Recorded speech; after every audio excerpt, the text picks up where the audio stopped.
नमस्कार मित्रांनो, जय महाराष्ट्र। राष्ट्रवादी काँग्रेसच्या या 15 जणांना नोटीस। कोणत्याही महत्त्वाची बातमी बघूया। बिहारच्या विधानसभा निवडणुकीआधी या राज्यातील नोंदणीकृत परंतु राजकीयदृष्ट्या पूर्ण निष्क्रिय अवस्थेत पोहोचलेल्या किमान 15 राजकीय पक्षांचे भविष्य आता निवडणूक आयोगाच्या हाती आहे।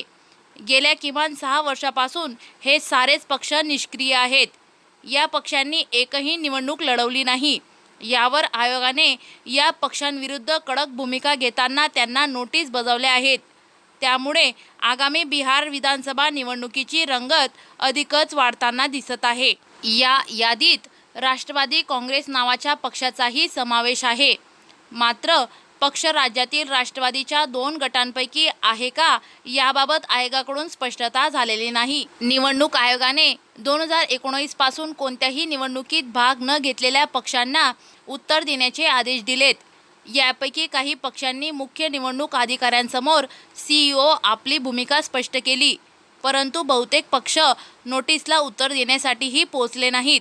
लोकप्रतिनिधी कायदा 1951 अंतर्गत सूचीबद्ध पक्षांना अनेक सुविधा दिल्या जातात, परंतु सतत निष्क्रिय राहिल्यास त्यांची मान्यता आणि कायदे काढून घेतले जातात। गेल्या काही महिन्यातही आयोगाने बिहारमधील अनेक निष्क्रिय पक्षांना यादीतून वगळले होते।